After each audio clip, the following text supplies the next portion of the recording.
네, 첫 번째 작전명, 금리가 내리면 오른다. 섹터라기보다는 일단 비트코인 이야기를 해보려고 합니다. 비트코인 이거 1억 가는 거 아니야? 얘기를 했는데 결국에는 워너마켓에서 1억을 돌파했습니다. 진짜 갔네요. 대단하죠. 네, 이제는 뭐 진짜 2억 가나? 이런 소리까지도 나오더라고요. 일단 2억은 모르겠고 추가적인 상승은 좀 더 가능하지 않을까. 아무래도 사상 최고치를 찍었다 보니까 상방이 없는 상황. 그러면 지금 앞서 이야기를 한 것처럼 개인들이 굉장히 많이 투자를 하고 있어요. 특히 코스피, 코스닥 거래대금보다 코인 쪽 거래대금이 훨씬 높습니다. 그만큼 지금 신규로 진입하는 투자자들이 굉장히 많다라고 보시면 좋을 것 같아서 관련했을 때 공급은 제한적이고 수요가 굉장히 많다라고 하면 앞으로 가격 같은 경우는 더 오를 수밖에 없겠죠. 하지만 우리가 조금 더 주의를 해야 하는 상황은 4월 말에 반감기가 예정되어 있다는 겁니다. 네. 그동안에 세 번의 반감기를 통해서 우리가 확인했던 것은 반감기 이전에 완만하게 오르고 반감기 이후에 급격하게 상승하는 그런 구조를 갖고 왔는데 이번에는 약간의 흐름이 달라지고 있어요. 반감기 이전에 굉장히 가파르게 올랐고 반감기 이후는 아직 확인을 안 해봤습니다.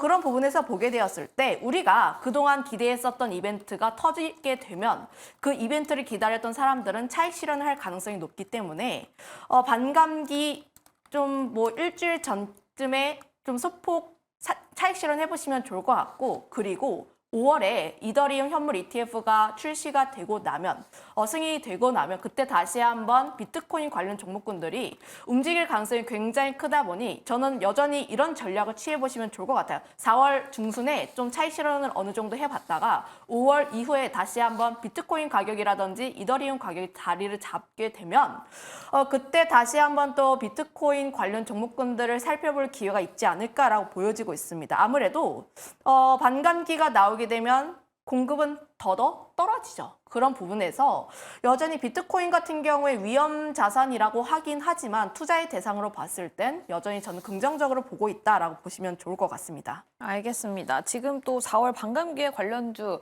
또 상승이 올 수 있을까에 대한 이야기도 계속해서 나오고 있는데 일단은 오늘 시간 외에는 하나투자증권, 우리기술투자 같은 게 시간 외에 굉장히 크게 올라갔어요. 그럼 4월까지 어떤 전략을 좀 취해보면 좋을까요?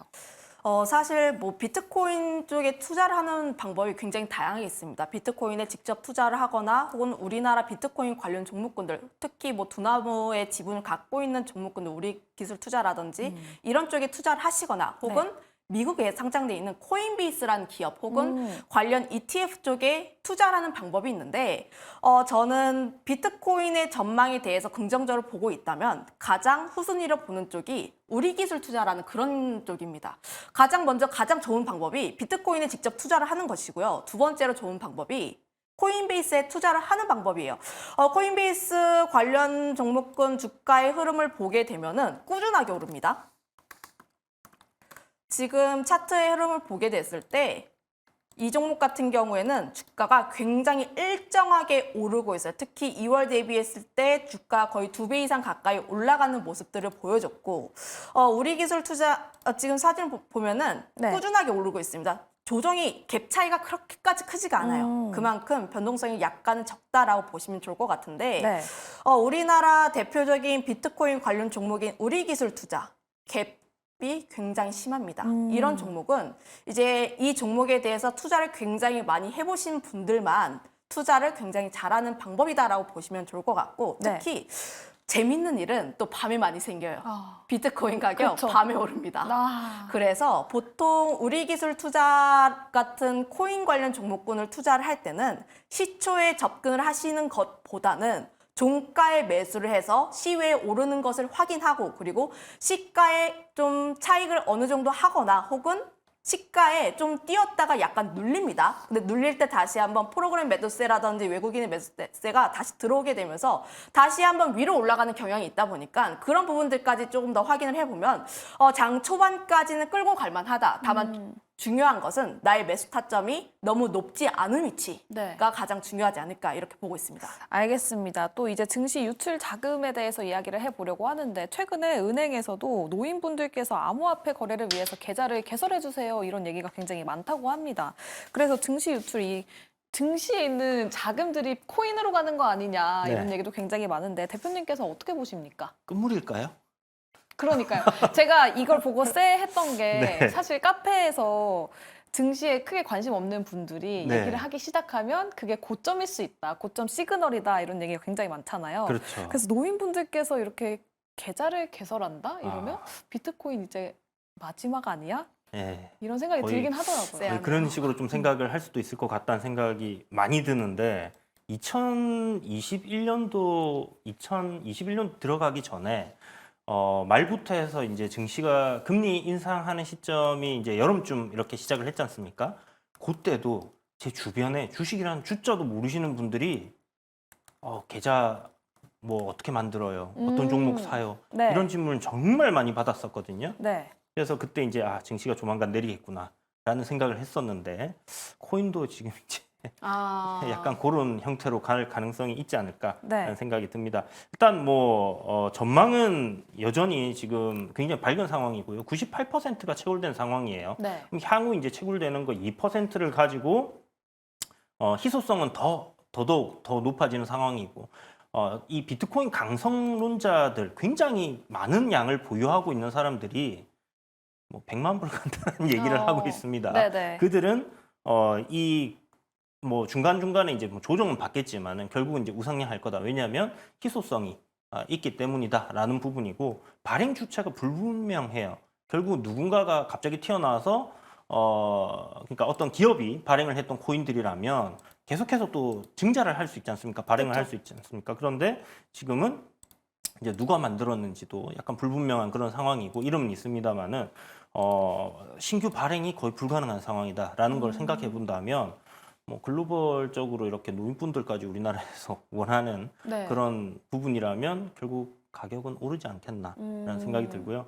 그동안에 이제 반감기 때마다 올랐던 상승폭이 초반에는 이제 가격이 굉장히 저렴했기 때문에 뭐 7,000% 가까이도 올라가고 이렇게 했지만 반감기 이후에 1년간의 주가 흐름을 봤을 때 이후에도 굉장히 큰 폭 상승했었거든요. 근데 그 폭이 점진적으로 가격이 일단 올라왔기 때문에 점진적으로 줄어들고 있다는 겁니다. 그러면 요번에 대략 한 3,700에서 시작을 했다라고 했을 때 한 4배에서 5배 가량을 저는 생각하거든요. 그래서 보수적으로 4배를 본다라면 대략 뭐 1억 4,800만 원에서 1억 5천만 원 정도의 목표치가 잡히는 거고요. 네. 근데 사실 이게 좀 환경이 그만큼 이제 비트코인 수량이 줄어드는 거기 때문에 과연 어떻게 될까? 요거는 좀 더 지켜봐야 될 것 같고 사실 올라가고 신고가 있는 종목을 가격을 논한다는 거는 네. 조금 바보 같은 짓이다. 맞아요. 이미 너무 네. 많이 올랐기 때문에 네.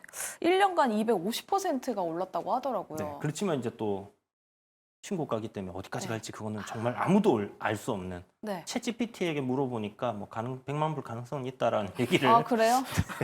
하더라고요. 네. 굉장하네요. 근데 비트코인 이런 채굴 때문에 또 요즘에 데이터 센터 관련해서 이야기도 좀 나오잖아요. 네. 그 부분은 어떻게 보십니까? 그러니까요. 이게 사실 비트코인이 어떤 생산성을 가진 무언가 우리가 이제 실질적인 실생활에서 활용을 한다든지 생산성이 있는 거라면 그 소요되는 어떤 채굴에 대한 전력 소모 네. 이런 자원의 활용이 이제 뭐 의미가 있다라고 볼 수 있겠지만 이 JP 모건의 그 회장님께서는 굉장히 싫어하시죠. 뭐 가치가 1도 없다라고 얘기를 하시는데 실질적으로 뭐 가치는 저도 없다고 생각을 합니다. 뭐 눈에 보이는 것도 아니고 다만 어떤 거래되는 상품으로서의 그 가치가 있는 부분이고 향후 어떤 그 우리가 이제 거래할 수 있는 통화로서의 그런 기대감 그게 될 가능성 저는 거의 없다라고 생각을 하지만 뭐 엘살바도르에서는 뭐 자국 통화로도 이렇게 네네, 지정을 한 그쵸. 것처럼 그런 가능성이 이제 있다라는 부분에서의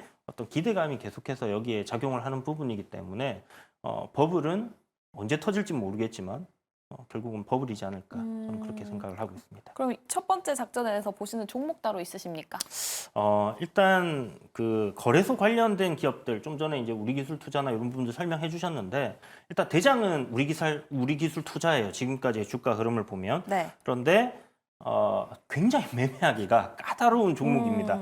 얘기하셨던 것처럼 이 우리가 자고 일어났을 때 비트코인 가격 그 시세에 따라서 다음날 반응을 오전에 해주고 또 그게 이제 장중에 비트코인 움직임을 따라서 가는 거기 때문에 굉장히 좀 까다롭다라고 봐야 되는 부분이고요.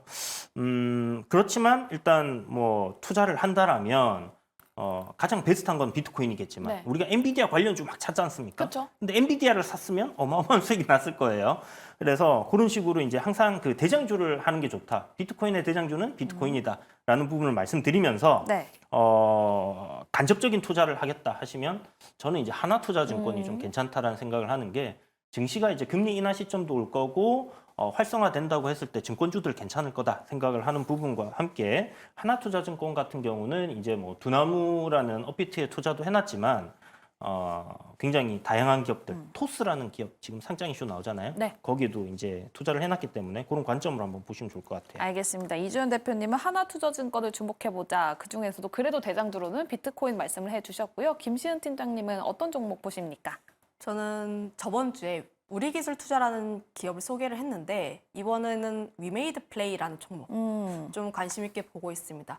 비트코인의 가격이 상승을 하고 약간 횡보세가 나오면은 이더리움 쪽이 움직여요. 알트코인 쪽에서 가격이 계속해서 오르고 있는데 그 와중에 뭐 밈코인 같은 경우도 거래량이 굉장히 많이 늘었습니다. 결국 비트코인의 가격이 상승을 하게 되면 관련 뭐 그를 추종하는 다른 코인들도 함께 올라가는 경향이 있다 보니까 위믹스도 함께 올라가는 경향. 그 중에서 위메이드 종목군들 좀 그룹주들 관심 있게 보면 좋을 것 같은데 그 중에서 변동성을 가장 키울 수 있는 쪽이 위메이드 플레이다 보니까 이 종목 한번 관심 있게 보면 좋지 않을까라는 의견 드려보도록 하겠고 원래 이 섹터 이야기를 할 때 비트코인뿐만 아니라 금도 얘기를 하려고 갖고 왔습니다. 네네. 금 같은 경우에도 약간 횡보세가 나와주고 있긴 한데 추세적인 흐름으로 보게 되면 금 가격도 계속 올라가고 있다는 점.